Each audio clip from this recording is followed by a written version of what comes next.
Hello my dear friends, तो क्या हाल चाल है आप सभी के? बढ़िया एकदम। मैं आप सभी का स्वागत करता हूं थर्मोडायनेमिक के लेक्चर नंबर 8 में, जहां पे हम करने वाले हैं कुछ बचे कुछ क्वेश्चंस की प्रैक्टिस और फिर हम लोग अपना स्टडी करेंगे सेकेंड लॉ ऑफ थर्मोडायनेमिक्स और कार्नोट साइकिल के बारे में। जहां तक हो पाएगा उसके बारे में स्टडी करेंगे।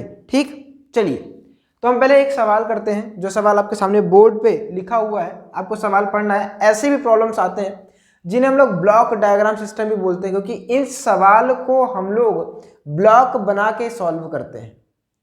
सर कैसे सॉल्व करते हैं? ध्यान से देखिए, सवाल पहले पढ़िए। बोल रहा है 2 moles of an ideal gas is at temperature T0 बराबर 300 kelvin where cooled isochorically so that gas pressure reduced by 2 times, then by isobaric process the gas expands till its temperature get back।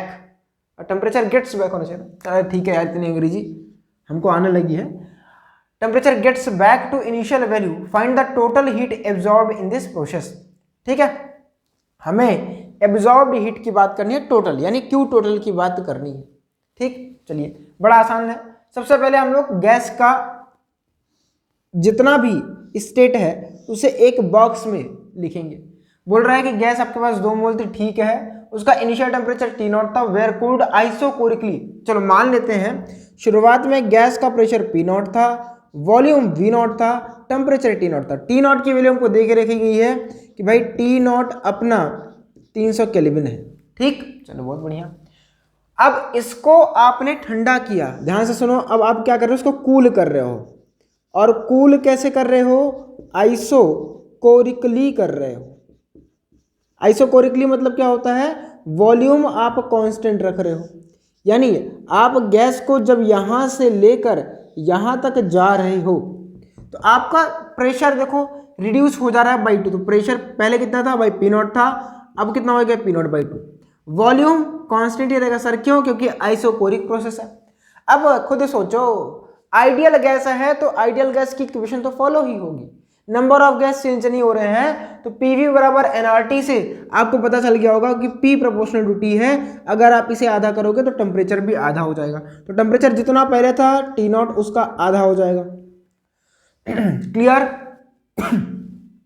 Clear? अब बोल रहा है then by isobaric process, मतलब यहां से जो आपकी प्रोसेस हुई है वो आइसोबारिक है। इसे मिटा लेते हैं। कैसी प्रोसेस है? आइसोबारिक, यानी प्रेशर कांस्टेंट रहेगा। ये आपका आइसोबारिक प्रोसेस है। आइसोबारिक प्रोसेस से आप इसे यहां से यहां लेके गए हो तो आइसोबारिक प्रोसेस में क्या कांस्टेंट रहता है? आपका प्रेशर कांस्टेंट रहेगा। तो प्रेशर हो जाएगा P0/2। और अगेन अगर हम बात करें isobaric process, the gas expands. Expand मतलब वो उसका वॉल्यूम बढ़ रहा है till its temperature gets back to initial value, मतलब इसका इनिशियल टेम्परेचर कितना था? T0 था। ठीक है, तो ये हो जाएगा T0। अब आप खुद सोचो कि भाई आपका वॉल्यूम पे फर्क पड़ेगा? पड़ेगा। क्यों? आइसोबारिक प्रोसेस है तो आपका इस केस में वॉल्यूम प्रोपोर्शनल टू होगा टेम्परेचर का। आपका टेम्परेचर डबल हो रहा है, ध्यान से देखो, टेम्परेचर कितना हो रहा है? डबल, तो आपका वॉल्यूम भी डबल होगा। ये बात समझ आई?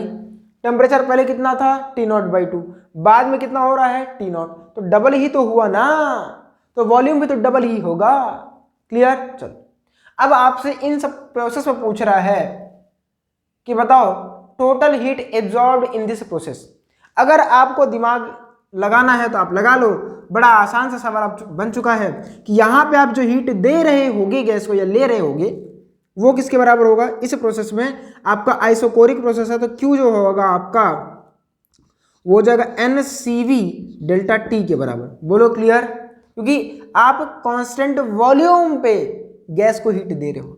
यहां पे जो आप हीट दे रहे होगे वो आपका क्या होगा? कांस्टेंट प्रेशर पे, तो वो आपका हो जाएगा NCP∆T।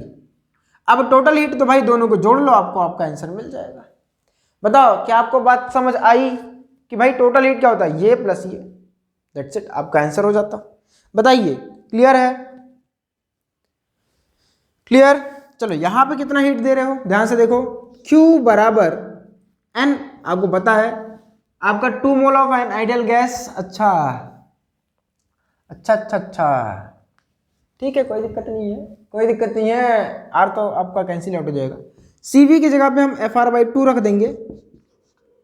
अरे FR/T ही क्यों रखेंगे, डिग्री ऑफ फ्रीडम वाला टर्म तो दिया नहीं है। तो चलो अभी इसको हटा लेते हैं। NCV डेल्टा टी की जगह पे आप क्या लिखोगे, P0 V0 T0। अब इनिशियल टेम्परेचर कितना है, T0/2 माइनस T0 करोगे, चलो ठीक है, ये कितना हो जाएगा, T0/2 माइनस T0। ठीक, सॉल्व करेंगे तो Q बराबर आ रहा है माइनस में NCV T0/2। ठीक ठीक है, कोई दिक्कत नहीं है। फाइनल मैंने नहीं है, चलो कोई दिक्कत नहीं। यहाँ पे जो आप हीट दे रहे हो उसका क्या बात है, वो Q बराबर हो जाएगा NCP, चलो CP ऐसे रखते, ये भाई ईटा नहीं है, ये N है, NCP delta T temperature difference, तो T0 माइनस T0/2, तो यहाँ पे भी आपका टेम्परेचर डिफरेंस आ रहा है T0 माइनस T0/2। क्या हो गया, Q बराबर NCP T0/2। क्या आपको यहाँ तक की बात समझ आई, हम कहीं को कुछ गलत तो नहीं कर रहे हैं कि भाई आपका टेम्परेचर पहले T0 था 300 केल्विन था, तो सोलर पर गैस प्रेशर रिड्यूस हुआ 2 टाइम्स, तो प्रेशर घटेगा तो वॉल्यूम घटेगा। ठीक ठीक, कोई दिक्कत नहीं है, यहाँ तक की चीज़ें अपने क्लियर ही हैं। ठीक है, सही, कहीं पे गलत नहीं है ना। चलो अब हम क्या करेंगे, टोटल हीट में दोनों को जोड़ लेंगे। जब जोड़ेंगे तो अपने पास क्या आएगा, Q टोटल मार्कर आपका हो जाएगा NCP T0/2 माइनस में NCV T0/2। बोलो क्लियर। अब आप ध्यान से देखो तो Q टोटल में N T0/2 कॉमन है और ब्रैकेट में आपको दिख रहा है CP माइनस CV, और CP माइनस CV क्या होता है आपका R के बराबर, तो हो जाएगा NR T0/2। अब आप ध्यान से सुनो, आपको N की वैल्यू पता है, R की वैल्यू पता है 8.314, T0 की वैल्यू पता है 300 केल्विन, और 2 तो पता है। आप सबकी वैल्यू रख के सवाल सॉल्व करो और आंसर आपको मिल जाएगा। यहाँ के बाद आप सॉल्व करके आंसर रिपोर्ट कर लीजिएगा। क्लियर है बात, समझ आया। तो ऐसे सवाल भी आपको मिल सकते हैं जहां पे आपको ब्लॉक डायग्राम बना के सवाल को समझना पड़े। देखो ये वाले ऐसे सवाल आएंगे तो आपको ऐसे ही हैंडल करना है, आप इसमें ज्यादा इरिटेट नहीं होगी। क्लियर। चलिए वीडियो को पॉज करके आप सवाल नोट करिए, फिर हम आगे अगले क्वेश्चन की डिस्कशन पे चलते हैं। चलिए आपके सामने अगला सवाल है जो कि JEE मेन 2020 का सवाल है और रिसेंट ईयर का ही पूछा गया सवाल है, अब 4 साल तो पुराना है। ठीक है, चलिए आप इसे सॉल्व करिए। आसान सवाल है, कॉन्सेप्ट ऑफ मिक्सिंग का टॉपिक है, आपको हमने पढ़ाया हुआ अभी तक। बोला जा रहा है a gas mixture consists of 3 moles of oxygen gas and 5 moles of argon at temperature T assuming the gases to be ideal. उसने पहले ही बोल दिया, नहीं बोला होता तो भी हम आइडियली मान के चलते, एज्यूम नहीं करते, मान ही लेते। And the oxygen bond to be rigid, ये इंपॉर्टेंट था क्योंकि JEE कभी भी सवाल पूछेगा तो आपको भ्रमित नहीं करेगा, वरना वो बोनस मार्क आपको दे देगा। ठीक है, अब बॉन्ड टू बी रिजिड का क्या मतलब है सर, ये क्यों बोला गया है? आपको याद होगा जब हम आपको डिग्री ऑफ फ्रीडम पढ़ा रहे थे तब हमने आपको बताया हुआ था कि भाई अगर डायटोमिक है तो वो आपको 2 तरीके से पूछ सकता है, एक रिजिड होगा और एक नॉन रिजिड होगा। याद आ रहा है कुछ? तो वहीं पे ये बात हुई, रिजिड में डिग्री ऑफ फ्रीडम की जरूरत पड़ेगी हमें अभी, तो भाई उसका आप 5 लेके चलते थे और नॉन रिजिड का 7 होता था। ऐसा ही एक सवाल 2020 मेन में आया हुआ भी है ना, मैच द कॉलम करके था। चलिए हम इस सवाल को सॉल्व करते हैं। तो बोला जा रहा है कि आपने एक कंटेनर लिया, उस कंटेनर में ऑक्सीजन गैस के 3 मोल और आर्गन गैस के 5 मोल डाले हैं, तो बताइए कि उस मिक्सचर का टोटल एनर्जी कितना होगा। अगर आपको concept of mixing of gas याद हो तो उसमें हमने U टोटल की बात की थी, तो यहाँ पे हो जाएगा U of oxygen plus U of argon. ये U क्या है? ये टोटल एनर्जी, इंटरनल एनर्जी है आप बोल सकते हैं, या टोटल एनर्जी, और ये total energy energy of oxygen या टोटल एनर्जी ऑफ ऑर्गन। ठीक है, ये दोनों हो गए, सम करेंगे आ जाएगा। आपको याद आ रहा है, बताए थे कि भाई नॉर्मली खुद सोचो, एक कंटेनर में आपने आर्गन डाल दिया, एक कंटेनर में आपने ऑक्सीजन डाल दिया, आपको पता है आर्गन आपकी नोबल गैस है तो दोनों रिएक्ट तो करेंगे नहीं। जब रिएक्ट नहीं करेंगे तो भाई जो एनर्जी थी आर्गन के पास, जो एनर्जी ऑक्सीजन अपने साथ लेके आता है वो तो बची ही रहेगी ना, तो बॉन्ड के बनाने में खर्च हो रही है, तो कुछ नहीं होगा तो जो टोटल एनर्जी होगी वो क्या हो जाएगी, U1 प्लस U2 हो जाएगी। तो वही तो हमने यहाँ पे किया है और आपको कॉन्सेप्ट ऑफ मिक्सिंग में ये बताए हुए भी थे। अब ये टोटल क्या हो जाएगा। अब इंटरनल एनर्जी ऑफ ऑक्सीजन क्या होगा, पहले हम सबके अलग अलग लिख लेते हैं, फिर यहाँ पे पुट कर देंगे।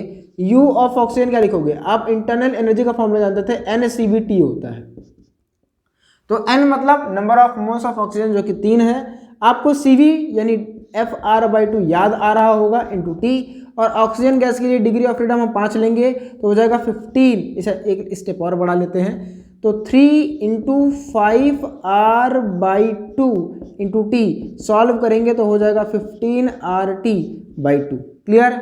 और ऐसे ही अगर हम आर्गन की बात करें तो आर्गन के 5 मोल हैं, उसका भी जो इंटरनल एनर्जी है वो आएगा 5 × FR/2, और आर्गन आपका मोनो एटॉमिक है, क्या है मोनो एटॉमिक, तो हो जाएगा 3R/2 इंटू T सॉल्व करेंगे तो हो जाएगा 15RT/2। बोलो क्लियर।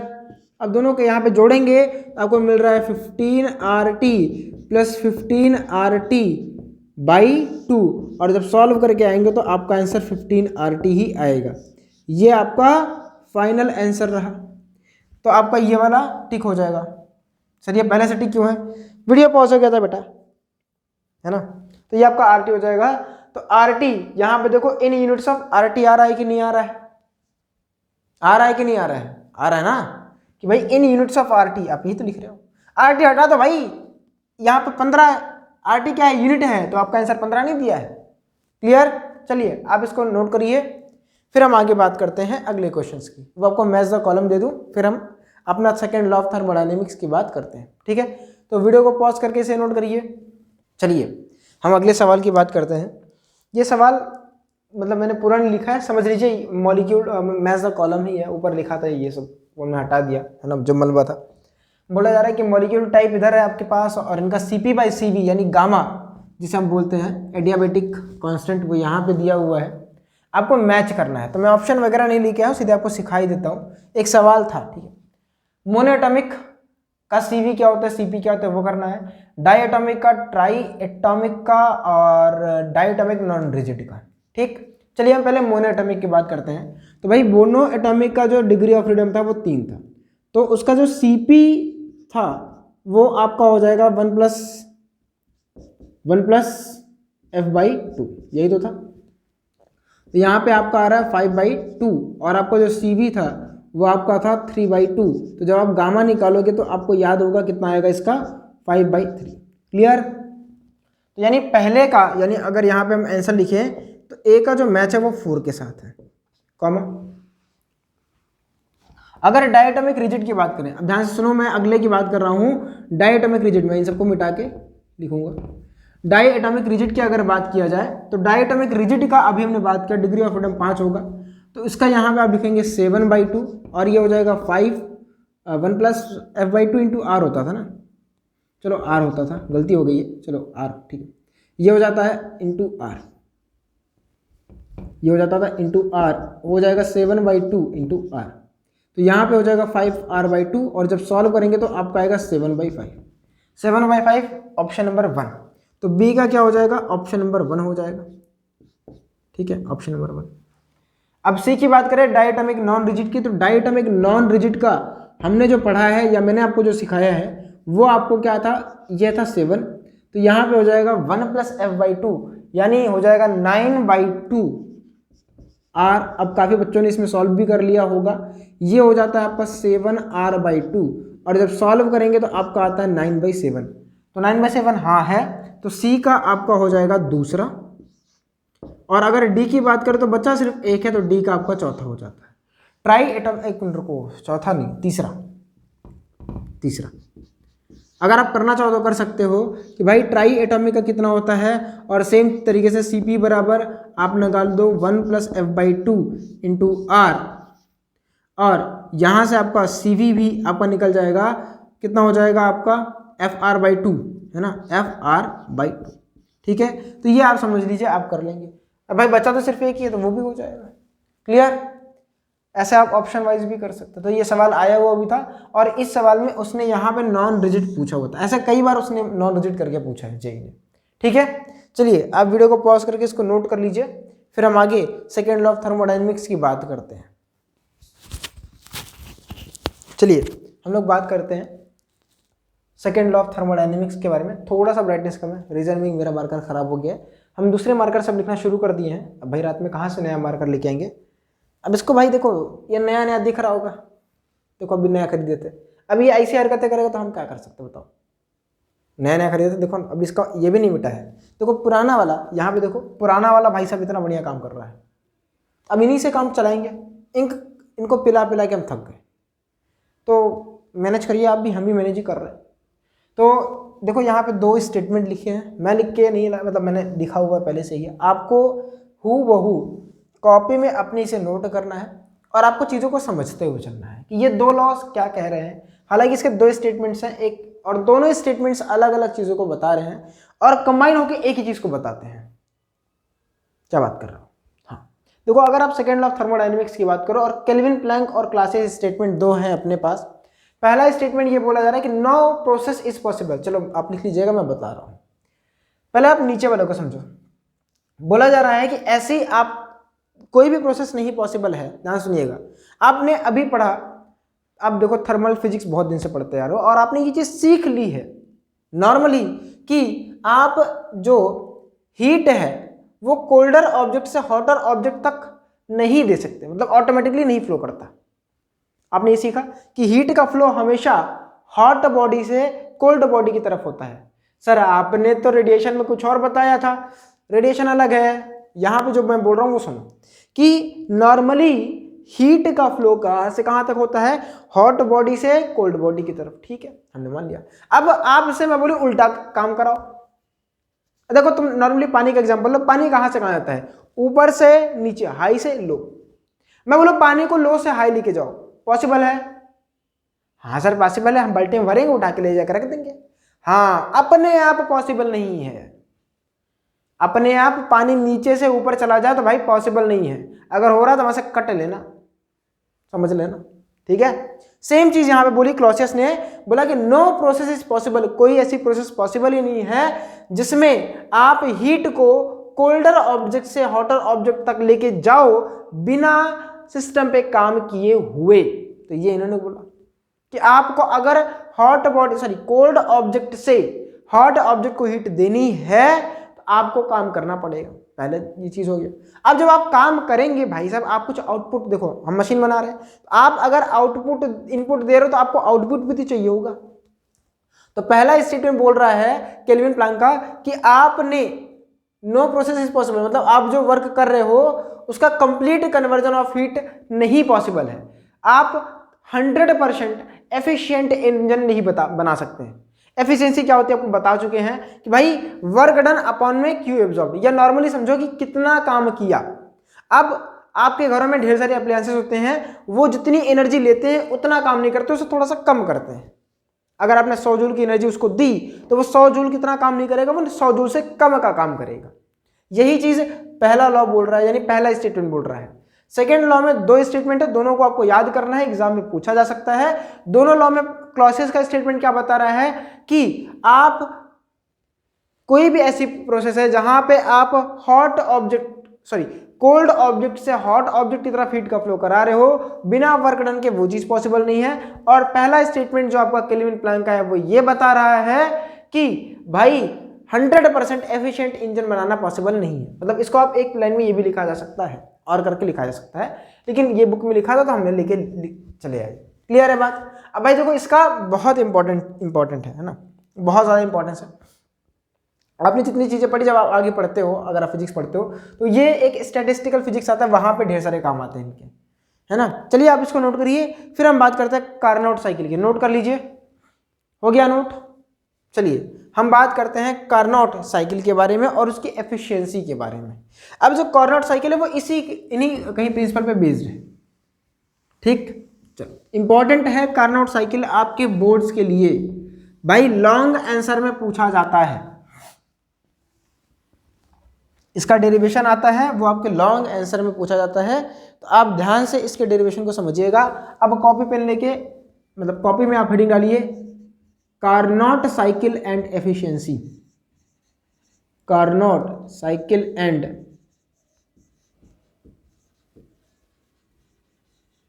एफिशिएंसी। अब कार्नोट साइकिल होता क्या है? एक प्रोसेस है, एक चीज आप समझ लो कि इंजन के अंदर ये ऐसी प्रोसेस होती है। जो बहुत पुराने वाले इंजन थे उनके अंदर जो एकदम बहुत बेसिक, आपने जेम्स वाट वाला इंजन सुना होगा, भाप का इंजन है ना, तो उसके अंदर या बहुत पुराने जो इंजन थे उनके अंदर ये वाली प्रोसेस होती थी। ठीक है, तो हम उन्हीं प्रोसेसेस की बात करने वाले हैं कार्नोट साइकिल एंड एफिशिएंसी में। होता क्या है, ये एक 4 प्रोसेस सिस्टम है। यहाँ पे आप इसमें आप क्या कराते हो, 4 प्रोसेस का सिस्टम, एक कॉम्बिनेशन होता है। तो it is the combination of, लिखिएगा पहले इसको, it is the combination of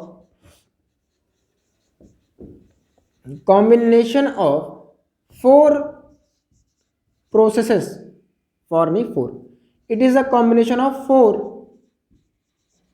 process. Sir वो प्रोसेसेस कौन कौन सी हैं? तो भाई वो जो आपकी प्रोसेस है वो आपकी पहली आप जो कराते हो वो है आइसोथर्मल एक्सपेंशन। पहली जो प्रोसेस कराओगे वो आपका आइसोथर्मल एक्सपेंशन होता है। दूसरा आपका एडियाबेटिक एक्सपेंशन होता है।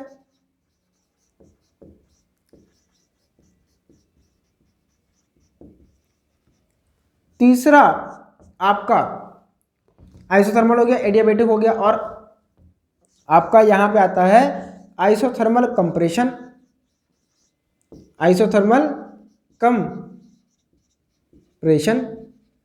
और फिर आपका फोर्थ आता है एडियाबेटिक कंप्रेशन।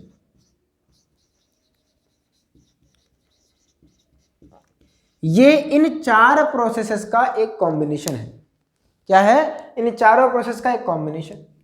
अब होता क्या है, जैसे समझिए इस प्रोसेस में हम गैस को डालते हैं, यहां पे इसका एक ग्राफ बनाते हैं, फिर आपको समझा देते हैं। ये हमने एक गैस का पीवी ग्राफ मान लो बनाया, ठीक है। अब गैस का शुरुआत में, ध्यान से देखिएगा, गैस का शुरुआत में मान लेते हैं जो प्रेशर था वो ए पे था, मतलब जो इनिशियल स्टेट था उसका ए था। अब ए पे मान लेते हैं गैस का प्रेशर P1 था, ये V है, तो वॉल्यूम मान लेते हैं V1 था। क्लियर? अब हमने क्या किया है, पहले प्रोसेस में भैया गैस को आइसोथर्मली एक्सपेंड करा दो। तो आइसोथर्मल एक्सपेंशन जब कराओगे तो ऐसे होगा। मान लो आप उसे एक्सपेंड करा के कहां पे लेके आए, बी पे लेके आए। अब बी पे लेके आओगे, अगर आप बी पे लेके आओगे तो क्या होगा भाई, बी पे लेके आओगे तो उसका प्रेशर चेंज होगा। देखो ना, पहले प्रेशर कुछ ज्यादा था, अब प्रेशर बदल गया। तो बी पे हम मान लेते हैं उसका जो प्रेशर था वो P2 और वॉल्यूम चेंज होकर V2 हो गया। ठीक है, ध्यान से देखो, यहाँ पे वॉल्यूम आपका V1 है, अगर मैं इसको ऐसे डॉट डॉट करके दिखाऊं, ऐसे ऐसे ऐसे ऐसे ऐसे, यहाँ पे आपका वॉल्यूम V1 है, ऐसे ऐसे ऐसे ऐसे ऐसे, यहाँ पे आपका वॉल्यूम V2 है। ठीक, पहली प्रोसेस डन। अब दूसरी प्रोसेस क्या है, हमें इसका करना है एडियाबेटिक एक्सपेंशन। अब आपको आइसोथर्मल और एडियाबेटिक दोनों में हमने डिफरेंस बताया हुआ था कि एडियाबेटिक का स्लोप थोड़ा सा ज्यादा होता है, थोड़ा सा ज्यादा ढालू बना दो। यहाँ पे B से आप C तक गैस को एक्सपेंड किए और थोड़ा ज्यादा ढालू बना दिए, अरे स्लोप में ढलान थोड़ी ज्यादा कर दिए, ये आपका हो गया। और गैस को आप B से C तक लेके आए। अब यहाँ पे आपके गैस का फिर से वॉल्यूम चेंज हुआ, V3 हो गया, और गैस का प्रेशर भी ध्यान से देखिए चेंज हुआ है, जो कि आपका हो गया P3। ठीक है, यहाँ पे आप P2 मान लो, यहाँ पे आप P1 मान लो। इसको लिखने की तो जरूरत ही नहीं थी, हमने यहाँ पे लिख देना था। ये आपका हो गया P3 और ये आपका हो गया V3। ठीक, क्लियर है बात? चलो बहुत बढ़िया। अब हम क्या करने वाले हैं, इसको थोड़ा और अच्छा कर लें क्या, थोड़ा सा और अच्छा कर लेते हैं। अच्छा थोड़ा कम लग रहा है, नहीं नहीं नहीं, नहीं। बना दिया, हम नहीं मिटाएंगे, बहुत हो गया। ये आपका C पॉइंट है, आप अच्छे से बना लीजिएगा P3। ठीक है, अब तीसरा प्रोसेस क्या है, गैस को आइसोथर्मल कंप्रेस करो। कंप्रेस करोगे तो अब वापस लेके आओ। तो जब आप गैस को कंप्रेस करोगे तो भाई वापस यहाँ थोड़ी ना पहुंचेगा, अब आप उसको आइसोथर्मली कंप्रेस कर रहे हो तो वो कहीं यहाँ पहुंचेगा, ऐसे। भाई कर्व ही आता है ना, याद आ रहा है कर्व, ऐसे कर्व ही आ रहा है, मतलब ऐसे ही आ रहा है। ठीक, अब आपकी गैस पहुंची एक पॉइंट डी पर। अब डी के करस्पॉन्डिंग अगर हम वॉल्यूम देखें तो आपका वॉल्यूम V4 हो गया और आपका प्रेशर P4 हो गया। ठीक है, डी पॉइंट का प्रेशर P4 और वॉल्यूम V4 हमने माना। अब गैस को आप एडियाबेटिकली कंप्रेस कर रहे हो, तो गैस को जब आप कंप्रेस करोगे तो यहां पे लेके आए। ठीक, अब आप ध्यान से देखो, आपने गैस का एक साइक्लिक प्रोसेस कराया कि नहीं कराया, ये एक साइकिल हमने बना दी। फिर समझिएगा कार्नोट साइकिल क्या है। कार्नोट साइकिल एक प्रोसेस है जिसमें हम लोग, ये क्या है, कॉम्बिनेशन ऑफ 4 प्रोसेस समझ लो, हम उसे क्या बोलते हैं, कार्नोट साइकिल बोलते हैं। साइकिल मतलब एक ये साइक्लिक प्रोसेस है जिसमें आप 4 प्रोसेस कराते हो, isothermal expansion, adiabatic expansion, isothermal compression और एडियाबैटिक कंप्रेशन, ये 4 प्रोसेस करवाते हो। किसका करवाते हो, गैस का।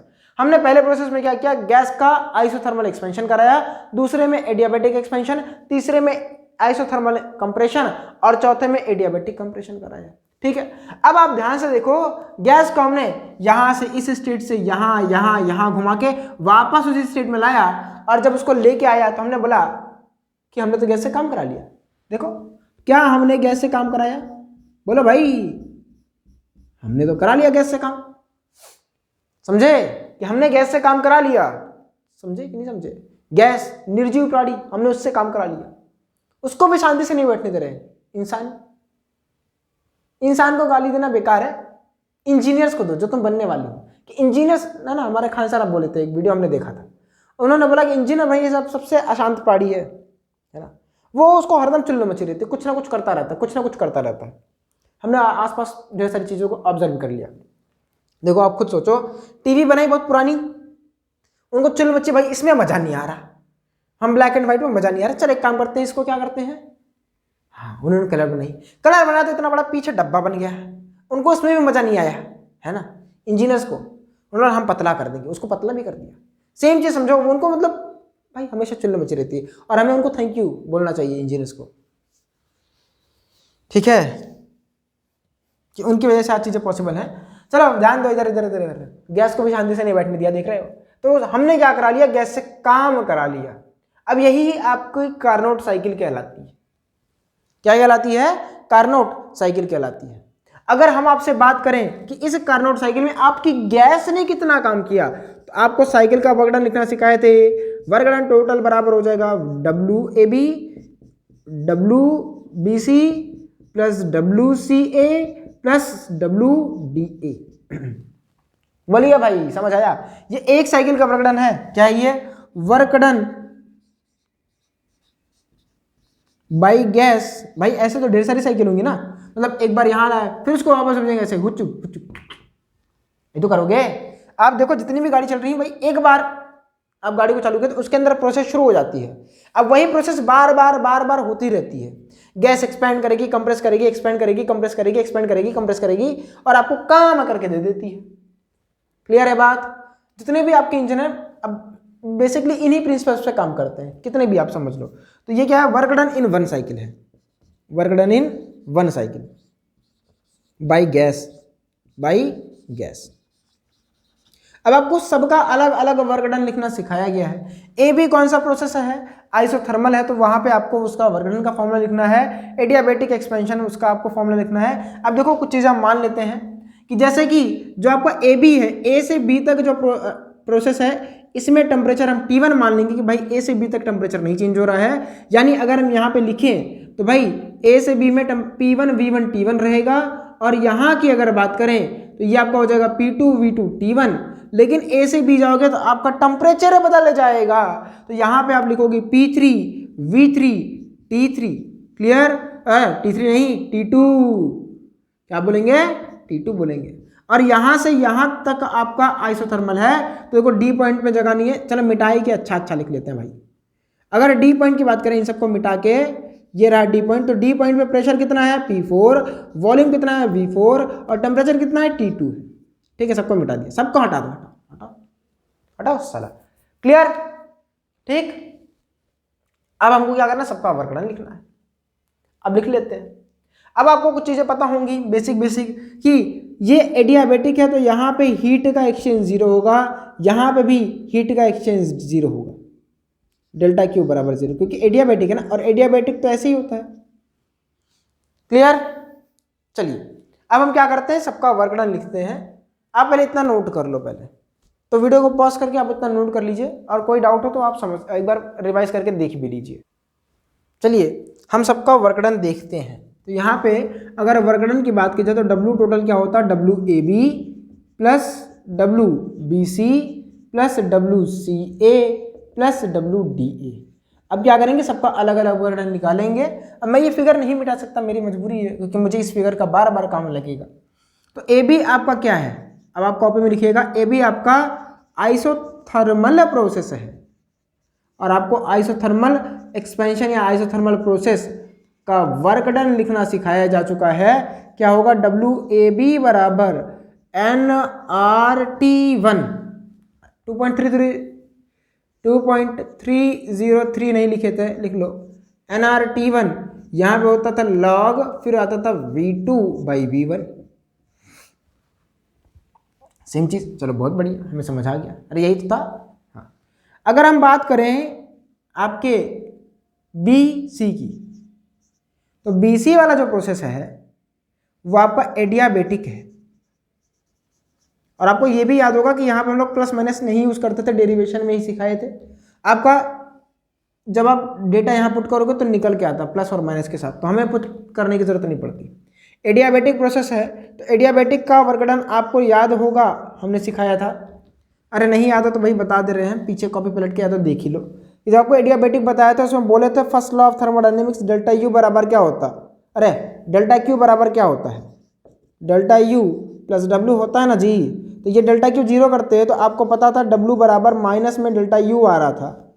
और फिर हमने इसको क्या लिखा था, इसको लिखा था NCV delta T, NCV delta T, और CV को हमने बदला था NR डेल्टा T अपॉन में गामा -1, और फिर माइनस साइन को हम नीचे भेज दिए थे, आपका आया था NR डेल्टा T अपॉन में 1 माइनस गामा। ये उनके लिए रिवीजन था जिन्होंने रिवाइज नहीं किया था। तो अब हम लोग यहाँ पे डायरेक्टली इस फॉर्मूले को पुट करेंगे कि वर्क डन इन एडियाबेटिक प्रोसेस आपका आता है NR डेल्टा T। अब डेल्टा T मतलब यहाँ से यहाँ तक तो प्रोसेस में टेम्परेचर चेंज हो रहा है, तो हम लिख देंगे T2 माइनस T1। तो T2 माइनस T1 अपॉन में 1 माइनस गामा। क्लियर, क्लियर है, चलो बहुत बढ़िया। अगर हम बात करें फिर से CD की, तो CD आपका आइसोथर्मल प्रोसेस है। क्या है, आइसोथर्मल है। और अगर ये आइसोथर्मल है ना, तो इसका वर्गडन अभी आप लिखना सीखे हो, तो WCD बराबर हो जाएगा 2.303 nRT। अब देखो इस पूरे प्रोसेस में टेम्परेचर कितना है, T2 है। अब भाई टेम्परेचर तो अब तो चेंज होगा, मान लो यहाँ से यहाँ तक नहीं हुआ, एडियाबेटिक में तो चेंज होता है ना, तो T2 कर दिए थे। और यहाँ पे हो जाएगा लॉग फाइनल वॉल्यूम V4 और इनिशियल वॉल्यूम V3। क्लियर, ये हो गया 2.303 nRT2 log V4/V3। क्लियर हो गया। चलो WCD हमने ये भी सीख लिया है। अब क्या बता सकते हैं, हाँ आपको एक चीज़ जो सिखानी है वो ये है कि और एक प्रोसेस भी बची हुई है। यहाँ पे लिखते हैं DA। DA अगेन आपका एडियाबेटिक है। अब काफ़ी बच्चे जोड़ भी लिए होंगे लिख के। तो WAD आपका जो निकल के आएगा वो आपका हो जाएगा NR, यहाँ पे आप T2 माइनस T1 करोगे तो हो जाएगा T1 माइनस T2। होगा कि नहीं होगा बताओ भाई, फिर नीचे 1 माइनस गामा आएगा। क्लियर है बात, होगा कि नहीं होगा, होगा ना, T1 माइनस T2। ठीक है, फाइनल माइनस इनिशियल होता है। अगर आप दिमाग लगाओ तो ये और ये में कुछ रिलेशन दिख रहा है कि जितना ये है उसी का माइनस ये है। तो क्या मैं इसे लिख सकता हूं माइनस में W ऑफ BC, क्या मैं ये लिख सकता हूं? और जैसे ही मैं लिखा और आप ये लिख लिए तो मैं इसे मिटा दूंगा। अगर आप लिख लिए तो मिटा दिया, और मैं यहाँ पे टोटल वर्गडन, देखो आपको इसके नीचे लिखना है, हमने टोटल वर्गडन निकाल लिया है। अब आप अगेन टोटल वर्गडन निकाल के रखने वाले हो। तो W टोटल जो आपका निकल के आया ना, वो ये आया कि WAB plus WBC plus WCA, और आपने ये इतने से सीखा कि ये दोनों आपस में बराबर हैं, तो आप इसे लिख सकते हो BC। तो ये दोनों कैंसिल आउट हो गया, तो आपको जो वर्क डन टोटल में मिल रहा है वो सिर्फ आइसोथर्मल एक्सपेंशन और आइसोथर्मल कंप्रेशन में करना पड़ रहा है, मतलब मिल रहा है। तो ये कितना था 2.303 nRT1 log V2/V1। क्लियर है, फिर इसे क्या लिखेंगे, इसे क्या लिखेंगे बताओ जी, हाँ इसे लिखेंगे 2.303 nRT, थोड़ा नीचे करके लिखते हैं, प्लस यहाँ पे लिखते हैं प्लस 2.303 nRT2 log, अब यहाँ पे आपने क्या लिखा था, V4/V3, यही तो लिखे थे, बोलिए यही तो लिखे थे। अब आप जब जोड़ेंगे तो आपको दिख रहा होगा सर 2.303 NR कॉमन है, तो कॉमन कर लो, तो W टोटल आपका निकल के आता है 2.303 NR, अंदर में आपको मिलता है T1 log V2/V1 plus T2 log V4/V3। Clear, ये ब्रैकेट में रहता है, आपको ये मिला टोटल वर्क डन। अब इससे हम लोग इसके बाद एफिशिएंसी की बात करते हैं। आपको एफिशिएंसी क्या याद आ रहा होगा, देखो हमने क्या किया, देखो शुरू से सुनो, करंट साइकिल में हमने गैस को आइसोथर्मल एक्सपेंशन किया, एडियाबेटिक एक्सपेंड किया, फिर आइसोथर्मल कंप्रेस किया, और फिर उसको एडियाबेटिक कंप्रेस किया, और फिर हमने देखा कि गैस ने तो अपनी काम कर दिया, और जब काम कर दिए, गैस ने काम किया कि नहीं किया, कर दिया, तो कितना काम किया हमने, कितना काम किया वो निकाल लिया। समझ आ रही बात। अब हम बात करते हैं गैस का नंबर, भाई आपने एक गैस डाली, उसने काम किया, अब भाई काम तो जबरदस्ती तो करनी पड़ी, आपको तो हीट देनी पड़ी थी ना, तो आप यहाँ पे एफिशिएंसी की बात करते हैं। ये आपका टोटल वर्क डन था कि आपका एक कार्नोट साइकिल में कितना वर्क डन होता है, सीख गए ना। चलो अब इतना नोट करिए, फिर हम एफिशिएंसी की बात कर लेते हैं, या अभी बता देता हूँ, इतना नोट कर लिए। चलो अगर हम एफिशिएंसी की बात करें, ये मिटा दूँ, चलो अगर हम एफिशिएंसी की बात कर ले तो क्या होता था, टोटल वर्क डन अपॉन में हीट एब्जॉर्ब्ड, यही तो था, ईटा बराबर आपका वर्क डन, अरे बोलो हीट एब्जॉर्ब्ड, था कि नहीं था, अरे था ना भाई, यही था। अब आपको ये चीज समझ में आनी चाहिए कि किस प्रोसेस में हीट का एब्जॉर्प्शन हुआ है और किस में हीट रिलीज हुई है। अब आपको तो ये तो पहले से पता चल गया कि बी से सी में कोई हीट का एक्सचेंज नहीं है, डी से ए में भी कोई सा हीट का एक्सचेंज नहीं है, बच रहा है ए बी और सी ए।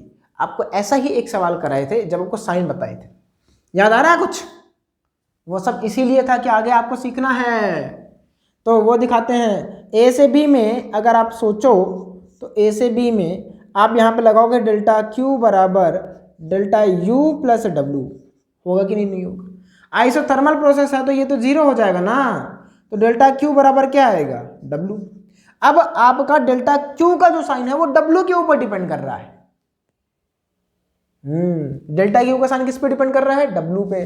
अब अगर डब्लू की बात की जाए तो डब्लू यहाँ पे पॉजिटिव है कि नेगेटिव है, अरे बेटा एक्सपेंशन हो रहा है तो पॉजिटिव ही आएगा। अब आप ये भी याद करो, सब बेसिक चीजें जुड़ रही हैं कि डेल्टा क्यू पॉजिटिव होता था तो क्या होता था, एब्जॉर्ब होता था कि रिलीज होता था। तो आपको ट्रिक बताए थे या जुगाड़ बताए थे कि ठंडी में पढ़ाया जाता है, ठंडी में अगर आपको कोई हीट दे तो आपके अंदर से पॉजिटिव फीलिंग आती है, पॉजिटिव अच्छा लगता है, तो आपको हीट मिल रही है ना, तभी तो होगा। तो ये कौन सी प्रोसेस है, पॉजिटिव मतलब हीट एब्जॉर्ब्ड। क्या आपको ये सारी चीजें लिंक जो है वो समझ आया, जो जुड़ी, इसी को बोलते रिवीजन। इसीलिए बार बार बोल रहा था रिवाइज करते रहो, लेकिन तुम नहीं करेंगे सर। अगला अपने पास है सी से डी, तो सी से डी अगर प्रोसेस की बात करें तो यहाँ पे लगाओगे तो डेल्टा क्यू बराबर आपको अगेन डब्ल्यू मिलेगा, क्योंकि इंटरनल एनर्जी आपकी फिर से चेंज उसमें जीरो हो जाता है, डेल्टा क्यू बराबर डब्ल्यू। और ये आपका निगेटिव आएगा सर, निगेटिव क्यों, क्योंकि कंप्रेशन है, और निगेटिव मतलब आपका हीट इसमें रिलीज हो रहा है। तो हमें यहाँ पे हीट एब्जॉर्ब में सिर्फ ये लिखना है। अगर आप थोड़ा सा और दिमाग लगाओ तो ईटा बराबर क्या था, W A B plus W C A, यही तो था, बाकी तो कट गए थे। और नीचे में ये क्या है, डेल्टा क्यू, और डेल्टा क्यू किसके बराबर है, डब्ल्यू ए बी के। अरे बोलो हाँ, बोलो हाँ। चलो अब यहाँ पे जब आप थोड़ा सा गणित लगाते तो आपको मिलता है कि ये बराबर है डब्ल्यू सी ए अपॉन में डब्ल्यू ए बी के। क्या आपको यहाँ तक की चीज़ समझ आई? ये आपका एफिशिएंसी होता है कार्नोट साइकिल का। अभी पहुंचे नहीं है, अभी तो हमने सिर्फ आधा समझाया आपको। ये बहुत बड़ा होता है थोड़ा सा, 5 नंबर में इसीलिए पूछा जाता है ना। अगर हम इसमें बात करें अब क्या कर सकते हैं सर, फॉर्मूला रख दें W C A upon W A B, कहाँ रखो, लेकिन इसको रखने के पहले हमको कुछ चीज़ें आपको सिखानी पड़ेंगी। सर इसका कुछ काम नहीं हुआ क्या? हुआ है। पहले आप इसकी वैल्यू रख के सॉल्व कर लेते, थोड़ा सा इसकी वैल्यू रखो और सॉल्व कर लो। चलो WCA पता, WAB पता, चलो रख के सॉल्व कर लेते हैं। सॉल्व करें, चलो मिटाऊं, मिटा देते हैं। देखो मिटाते ही आपको सब पता चल जाएगा। अगर हम बात करें एफिशिएंसी की तो वो क्या था, 1 प्लस बोलो बोलो WCA अपॉन में WAB थी, यही तो था। अरे बोले ना यार, ऐसे कंफ्यूज मत करना, क्योंकि आपका WAB, अरे यही तो निकाले थे यार, WAB प्लस WCA CD था, तभी तो मैं बोलूँ गलत कहाँ हो रहा है। WCD था, अपॉन में हीट इसमें हो रहा था, तो यही आएगा। चलो इसी प्रोसेस में आप हीट दे रहे थे, क्यों, गिवन था यहाँ पे, ठीक है। तो आपका है 1 प्लस WCD, उसमें लिखा था जो, और अपॉन में WCD ही तो है, बार बार कंफ्यूज हो रहा हूँ, WAB। चलो इन सब का फॉर्मूला रखो, तो n बराबर 1 प्लस WCD n r, आप कैंसिल हो जाएगा ना, 2.303 nr T2 log V4 by V3 upon में ये हो जाएगा 2.303 nr T1 log V2 by V1। Clear? Sir ये तो कट गया, तो काट दो। तो आपका एफिशिएंसी ईटा बराबर आया 1 plus T2 by T1 into log V4 by V3 upon में लॉग V2 बाई V1। बोलिए आया कि नहीं आया? हाँ सर आ तो गया। अब क्या करने वाले हैं, अब ध्यान से देखिए, इस एक्सप्रेशन के बाद हमें देखो अपना मेन मोटिव क्या होता है कि हम थोड़ा सा अच्छे से लिखें। यहाँ से हम कुछ इंटरप्रेट नहीं कर पा रहे, हम सोच नहीं पा रहे कि क्या करें क्या ना करें, तो हमने बोला थोड़ा सा दिमाग लगाए, है ना। अभी देखो डेरिवेशन चल रहा है सर, इसके बाद अब देखो हमने बोला कि B से C और C से D से A आपका एडियाबेटिक प्रोसेस है। मुझे बार बार ये चीज़ मिटानी पड़ रही है, आप इसको नोट कर लीजिएगा। चलिए मैं यहाँ पे नोट ही कर लेता हूँ कि जो आपका ईटा आया है निकल के, वो आपका आ रहा है 1 plus T2 by T1 log V4 by V3 upon में लॉग V2 बाई V1। क्या यही आया है ना? ये हम नोट करके रखते हैं, ठीक है। चलो अब हम आगे थोड़ा सा बात कर लें इनके बारे में।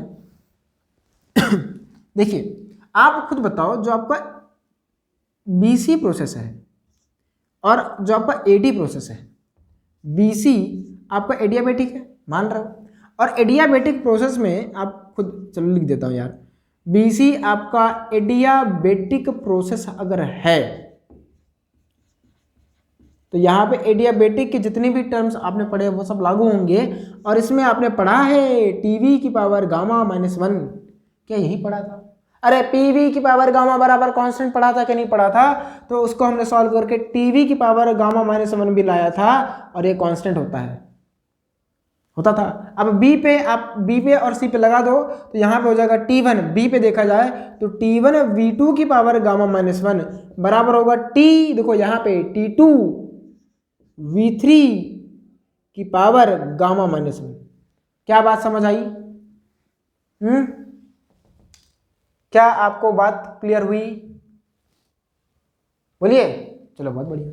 अब यहां से आप एक काम करो, T1 बाई T2 निकालो जरा, तो T1 बाई T2 आपका हो जाएगा V3 बाई V2 गामा की पावर -1।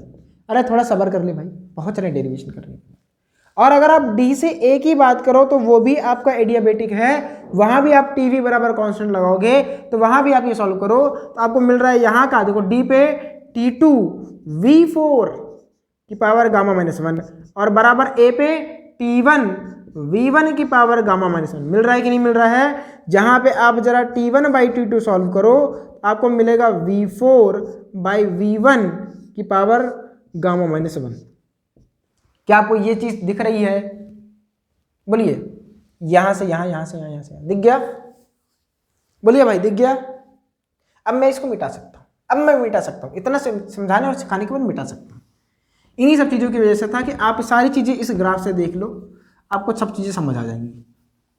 और नहीं समझ आ रही हैं तो बेटा जाके पीछे रिवाइज करो, छोड़ने से काम नहीं चलेगा। स्कूल में आ गया तो फिर तुम 5 नंबर छोड़ के आओगे। दोनों को बराबर करो तो आपको मिलेगा V4/V1 बराबर V3/V2। अब जरा आप यहां से देखो तो V2/V1 की वैल्यू क्या आ रही है, या आप एक काम करो, हाँ ठीक है, V2/V1 आपका हो जा रहा है V3/V4। सर एक काम करें, सर यहां से ये वैल्यू उठा के यहां रख दे, रख सकते हो, कोई दिक्कत नहीं, रख सकते हो, कोई दिक्कत नहीं है। अब हम लोग क्या करेंगे, यहां से जो रिलेशन निकाले वो चीज यहां पे पुट करेंगे।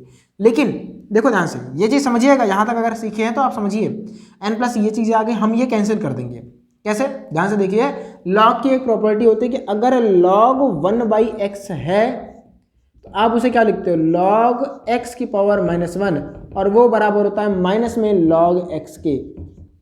अरे बाबू पढ़े हो ना, पावर में रहता है तो सामने आता है, तो वही तो लिखे हैं, ये -1 नहीं, ये l है ना, वही तो लिखे हैं। अब यहाँ पे वो चीज़ अप्लाई कर सकते हो ना यार, तुम खुद सोचो। मैं इस वाले, देखो यही तो फॉर्मूला निकला था, यही तो निकला था।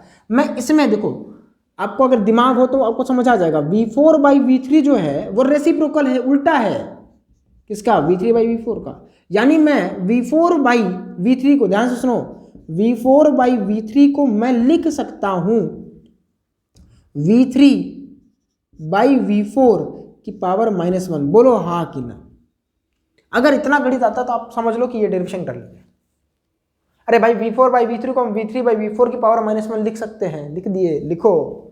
तो जब आप लिखेंगे तो आपको क्या मिलेगा, एक बढ़िया सा फॉर्मूला मिलता है। तो ईटा बराबर जब आप रखेंगे तो आपको मिलेगा 1 - T2/T1। आप इसे उलट दिए हैं तो हो गया ये V3/V4, और अपॉन में लॉग में आया V2/V1। अब आपके दिमाग में आ रहा होगा, है ना, चलो मच रही होगी, सर दोनों बराबर तो कट दें। अरे काट दो ना, इसीलिए तो इतना भसड़ मचाए थे। तो क्या आया, 1 - T2/T1। देखो कितना अच्छा फॉर्मूला आया, देखो कितना अच्छा फॉर्मूला आया, 1 - T2/T1। क्लियर है बात। ये आपका एफिशिएंसी का फॉर्मूला होता है। किसकी एफिशिएंसी का, कार्नोट साइकिल की एफिशिएंसी का फॉर्मूला आपके सामने आ चुका है। क्लियर है बात।